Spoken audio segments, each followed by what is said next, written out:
విజయ్ దేవరకొండ హీరోగా నటిస్తున్న కింగ్డమ్ విడుదలపై వస్తున్న వార్తలకు నిర్మాత నాగవంశి స్పష్టత ఇచ్చిన సంగతి తెలిసిందే. సోషల్ మీడియాలో కింగ్డమ్ విడుదల వాయిదా పడుతుందనే పుకార్లు చక్కర్లు కొడుతున్న నేపథ్యంలో నాగవంశి ఈ వార్తలను ఫేక్ గా పేర్కొంటూ ఆసక్తికర వ్యాఖ్యలు చేశారు. కింగ్డమ్ పోస్ట్ పోన్ అనే ఆలోచన ఇప్పటి వరకు లేదు. హరిహర వీరమల్లు రిలీజ్ డేట్ తో ఏదైనా క్లాష్ అయితే అలాంటి ఆలోచన చేయొచ్చు. కానీ ప్రస్తుతానికి జూలై 4న విడుదల పక్కా. 1-2 రోజుల్లో సినిమా నుంచి ఒక సాంగ్ కూడా రిలీజ్ కానుంది. ఈ మేరకు వచ్చిన వార్తలు పూర్తిగా అవాస్తవమని స్పష్టం చేశారు. ఇది ఫ్యాన్స్ కు ఊరటనిచ్చే అంశమే. కానీ పవన్ కళ్యాణ్ నటిస్తున్న హరిహర వీరమల్లు సినిమా విడుదల తేదీతో క్లాష్ అయ్యే అవకాశం ఉంటే కింగ్డమ్ రిలీజ్ డేట్ పై పునరాలోచన చేసి ఆలోచన ఉండొచ్చని నాగవంశి హింట్ ఇచ్చారు. హరిహర వీరమల్లు సినిమా గత కొన్ని సంవత్సరాలుగా ఆలస్యం అవుతూ వస్తోంది. ఇటీవల జూన్ 12న రిలీజ్ చేయాలని అనుకున్నారు. కానీ మళ్లీ జూలై 4న లేదా జూలై 11కి వాయిదా పడినట్లుగా వార్తలొచ్చాయి. కానీ ఇంకా ఖరారు కాలేదు.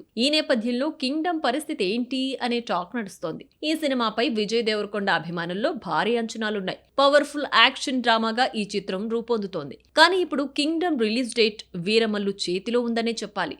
ఈ సినిమా రిలీజ్ డేట్ ఫిక్స్ అయితే కింగ్డమ్ ఎప్పుడు థియేటర్లోకి రానుందనే క్లారిటీ రానుంది.